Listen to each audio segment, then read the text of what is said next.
Welcome back to Inside the Film Room, presented by Sharp. Joined by Shaun, I am John Schmeelk. And Shaun, today we're going to take a look at a guy that I know you relate to a little bit, Nick Gates, and how he's starting his NFL career. Yeah, absolutely. It seems very familiar. I was a left tackle in college, transitioned to center and guard, and we've seen that from Nick Gates. Made a couple of starts at tackle last year for the Giants, but then moved to center this year permanently, and the progression and the growth by Nick Gates throughout the season. I thought he was a completely different player in the second half of the season than he was in the first half of the season. There were a lot of variables with that. Obviously, the virtual learning in the offseason, a totally new offense.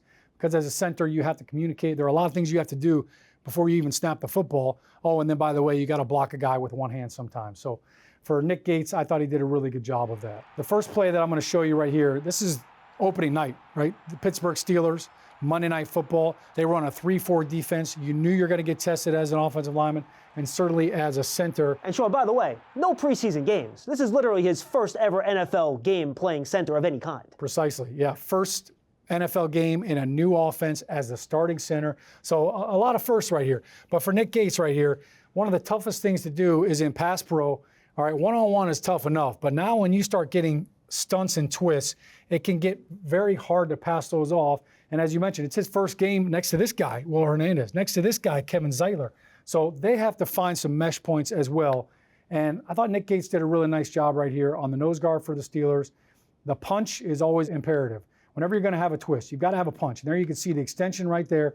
Now, he's got his face in the block a little bit, John, but he shows his athleticism in the fact that he's able to flip his hips on the looper right here. Now, this is not a first-time looper.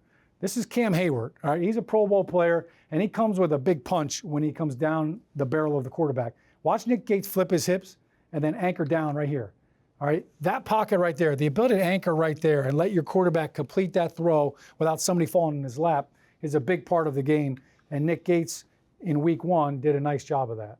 Now let's take a look at the running game, Shaun, and not very often do centers get to pull and get on the move, but here he does, getting outside to create space for a long run. This is when you usually get the chuckles from some of the coaches and some of the defensive guys, you know, elephants on parade, anytime an offensive lineman gets out in front. But you're going to see the scheme of this one, John, is you're pulling the right guard, Kevin Zeitler, the center is pulling, and basically what determines would that center pull? Well, first of all, we're responsible for the Mike linebacker on this play, all right? This is sprint 38. And can I get there? So as a center, it's all about angles, right? Can I get through there? Can I skinny through? I know that sounds funny to say, but can I skinny through and not get picked by this big guy who's Ndamukong Suh right here on my way to that mic? If I don't think I can get through, well, I pull around.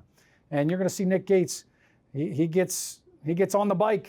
Maybe it's a moped, you know, I don't know. Maybe it's not that cool, but the moped is out, and here comes Nick Gates. Kevin Zeitler is going to get a block on the corner right here, and the biggest thing for offensive linemen when you're pulling out on the perimeter right here is you can't hydroplane. What does that mean? You can't float out here and now the linebacker undercuts you. So be decisive, get up there. And then the decision in space, John, is do I stay high or do I bring out the blade? Nick Gates, he brings out the blade right here on Devin White. Watch him go low and take down this linebacker, Devin White right here, knocks him to the ground, gets him down, and then Morris can run up the sideline. That right there is a plus for Nick Gates. He got a knockdown, got the linebacker down, and they got positive yards. And then, Shaun, on our final play, it's in the middle of the line, an inside run. This is just winning one-on-one and finishing the play. Yeah, power football, you've got to be able to move a guy who's right on your nose. And this is the toughest block for a center when you have a shaded nose like that on your snap hand. So now you've got to snap the ball and get your right hand inside. This is week 17, John. So I mentioned, I thought, towards the second half of the season, Nick Gates really started to improve in his technique and the hand placement. Watch how quick he gets his hands on the chest of this nose guard, and then watch the feet. The feet never stop. Right now, you can't see his elbows. All right, his hands are inside. Inside and low man always wins. Then now the feet get going. And then this is the fun part right here, John.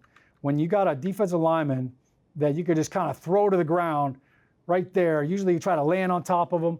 But a great finish by Nick Gates and a good job showing his power at the line of scrimmage. Yeah, it was certainly fun watching Nick Gates improve throughout the season, and the Giants hope to have him back, anchoring their offensive line in 2021. For Shaun, I'm John Schmeelk. That's another edition of Inside the Film Room presented by Sharp. Thanks for being with us.